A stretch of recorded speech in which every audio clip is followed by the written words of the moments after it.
लगा दिया। 2014 के चुनाव में बीजेपी को कितना प्रतिशत वोट मिला था?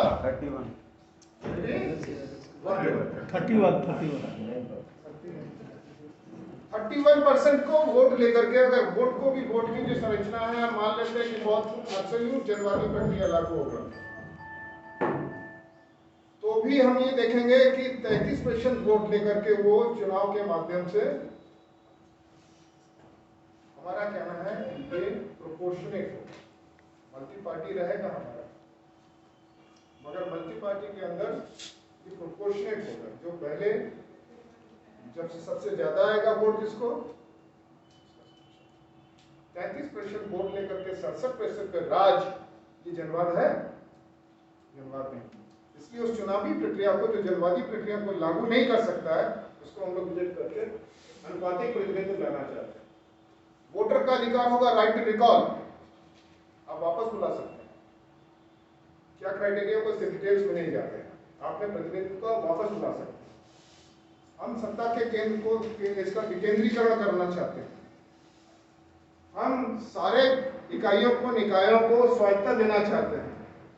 प्रदेश में ऊपरी सभा और राज्यपाल नहीं होगा, यानी एमएलसी का चुनाव नहीं होगा, आवश्यकता नहीं, गवर्नर नहीं होगा, केंद्र का नुमाइंदा यहाँ नहीं चाहिए, राज्य की अपनी स्वायत्तता होनी चाहिए,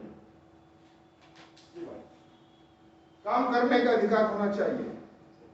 उद्योग के बारे में है कि विदेशी उद्योग, देशी उद्योग को हम लोग सामने लेकर के आएंगे और उद्योग के बारे में कोई परिकल्पना दी गई। इस तरीके से खेती के बारे में क्या हमारी परिकल्पना है, उसको दिया जाए, कैसे विकास किया जाए, कैसे नीचे से लेकर ऊपर तक किसानों लोगों को हम तरक्की पे ले जाएंगे। राजनीतिक पार्टियां रहेंगी, राजनीतिक पार्टियां, हम जीत गए इसलिए हमने अपना इनकलाब कर लिया इसलिए सारे राजनीतिक धाराओं को बंद कर देंगे, ऐसा नहीं। जन संगठनों को पूरा अधिकार दिया जाएगा और उनकी सत्ता की जो नीतियां बनेंगी उनके अंदर उनका अंशदान होगा, मजदूरों का अंशदान होगा, उसके अंदर किसानों का उसमें अंशदान होगा कि नीतियां क्या बनेंगी। किसानों की नीति बन रही है और किसानों का बारे में नहीं सोचा जाएगा, ये नहीं। धर्म की, भाषा की और असंगति के अधिकार का अधिकार रहेगा पूरा, यानी जनवाद को, व्यक्तिगत स्वतंत्रता को वहां तक काटा नहीं जाएगा। इन बातों का खुली तौर पर हम लोगों ने कैसी सरकार का स्वरूप होगा, ये डिटेल्स नहीं है पूरा, मगर इसको आप पढ़िएगा तो एक खाका मिलेगा कि हम किस तरह की सरकार बनाना चाहते हैं, जिससे हमारे देश में किसानों की उन्नति हो, मजदूरों को उद्योग बढ़े, खेती बढ़े, स्वतंत्रता मिले, राजनीतिक वातावरण बढ़े, आगे विकेंद्रीकरण हो और साथ ही साथ संघात्मक संरचना, ये सारी बातें बनी है। ये हमारे सरकार के गठन के बाद, क्रांति के बाद, क्रांति कर क्यों रहे हैं, ये बनाना चाहते हैं। इससे क्या करना चाहते हैं उसमें बात नहीं है, मगर करें कैसे, कौन करेगा, कौन करेगा?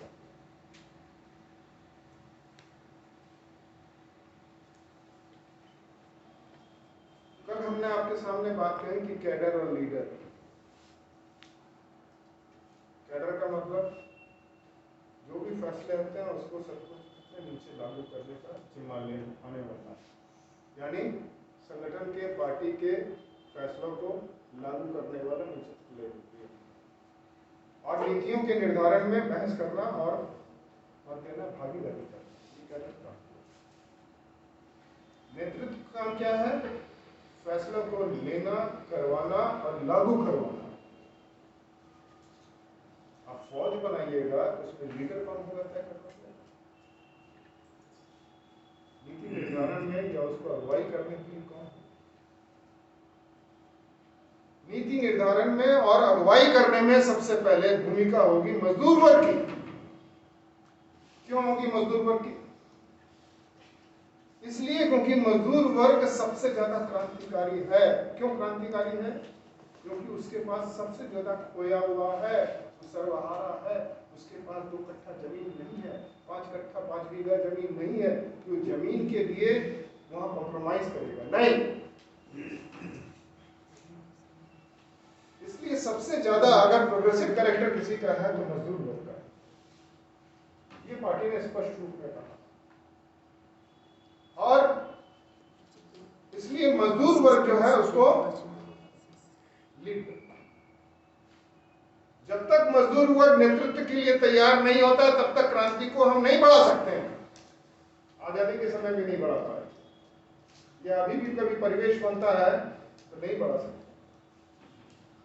जब तक वर्किंग क्लास इस कंडीशन में, मैच्योर कंडीशन में नहीं आता है कि वो नेतृत्व दे सके इस मोर्चे का, तब तक नहीं हो सकता। मजदूर वर्ग के साथ में दूसरा सबसे बड़ा वर्ग है किसान, उसकी गाढ़ी मैत्री, पूरी तौर पर गाढ़ी मैत्री। गाढ़ी मैत्री का मतलब मैंने पहले बताया था कि नेतृत्व रोल करती है,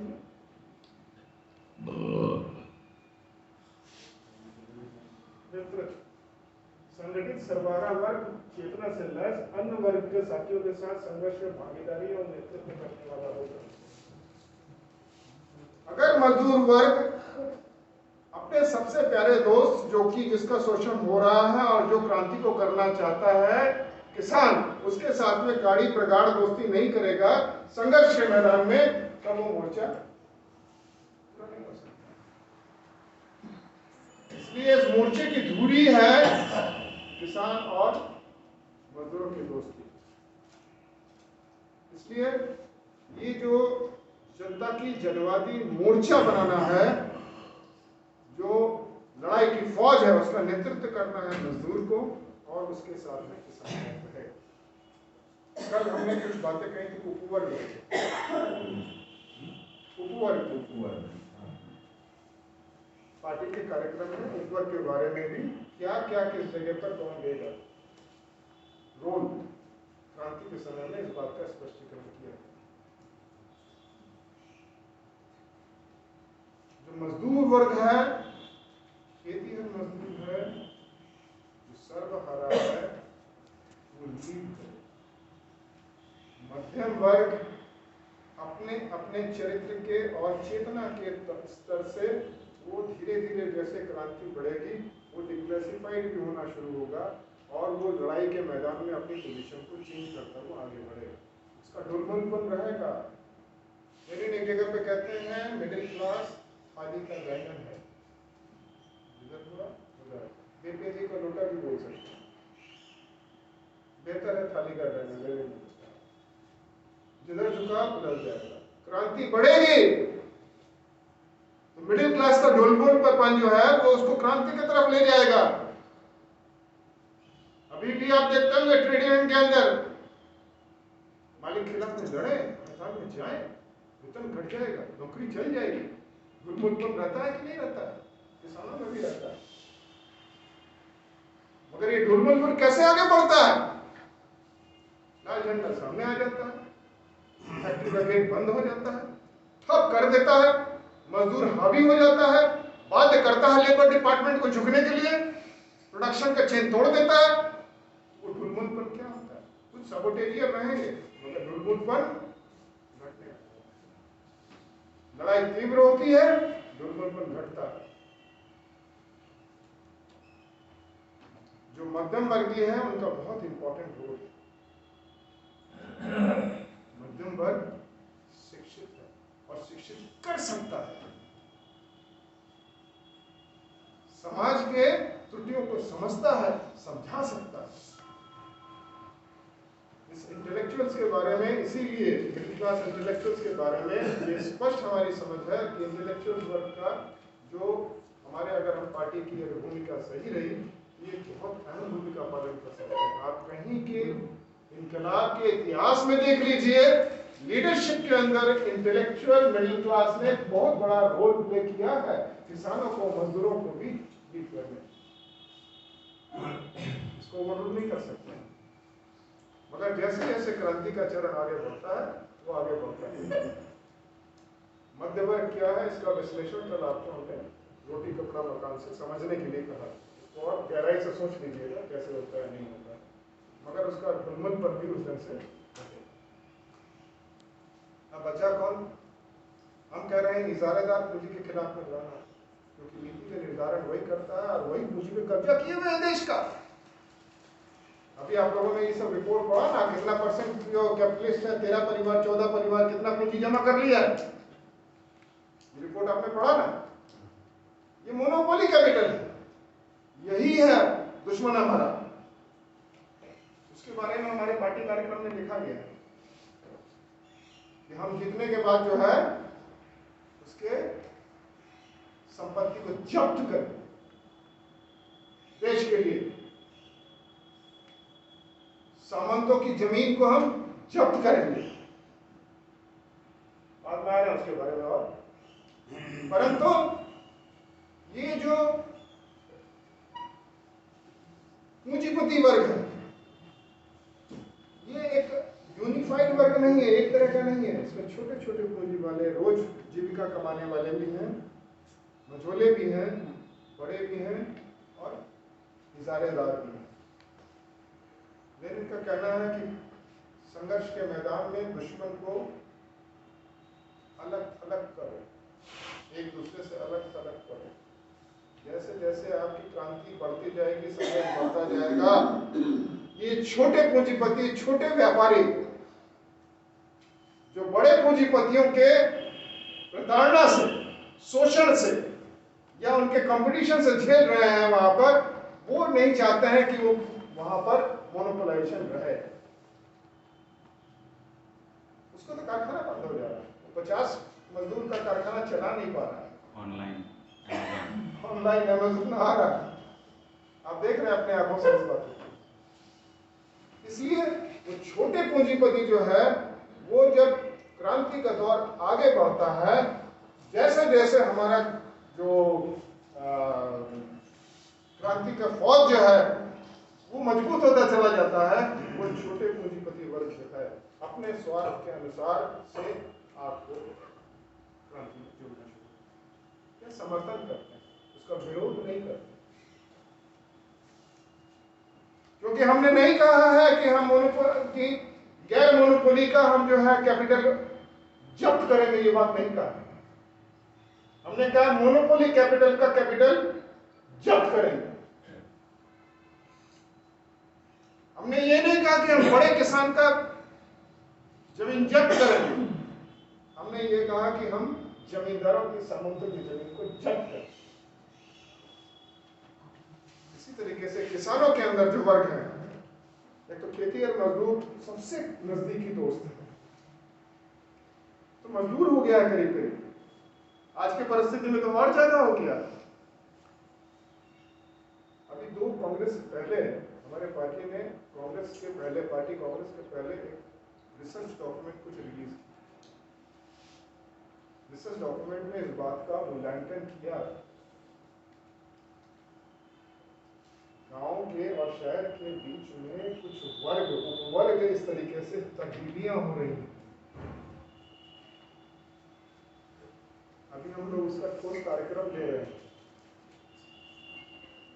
खेती और मजदूर नरेगा की तरफ दौड़ रहा है, खेती में काम नहीं मिल रहा है, नरेगा में नहीं मिल रहा है, बाजार के मंडी में, मजदूरों की मंडी में आके खड़ा हो रहा है कि हमको बेचो, हमको खरीदो, यही मजदूरी की बात। कंटिन्यूअसली जो है उसको क्लास जो है उसका नीचे की तरफ ठेलना। खेती और मजदूर के बहुत करीब पहुंच रहा है और उसको संगठित करके जो करीब है चरित्र के तौर पर, ये समझना पड़ेगा। मिडिल क्लास के अंदर भी उस रिसर्च डॉक्यूमेंट में कहा गया है कि बहुत तब्दीलियां हुई हैं, और उसका हम देख रहे हैं कि अभी आईटी सेक्टर्स के वर्कर्स, टेक्नीशियंस हैं, वो ट्रेड यूनियन बनाना शुरू किए। ये जो ये रहता है ना कि हम बहुत कुछ है, उससे धीरे धीरे डिसोल्यूशन होता है। क्या बोलते हैं हिंदी में उसको? सपना जो है टूटता है, सपना टूटता है, भ्रम। इसलिए मजबूले जो व्यापारी हैं, पूंजीपति हैं, उनका भी भ्रम टूटता है। इस व्यवस्था में हम नहीं चल सकते। इसी तरीके से जो मध्य वर्ग में जो उच्च मध्य वर्ग है उनका भी भ्रम टूटता है। ये भ्रम क्रांति के दौर में ये भ्रम करता है और पार्टी लगातार उस भ्रम से उनको निकलने के लिए मदद करता है ताकि क्रांति के फौज में वो खड़े हो सके। दूसरी बात,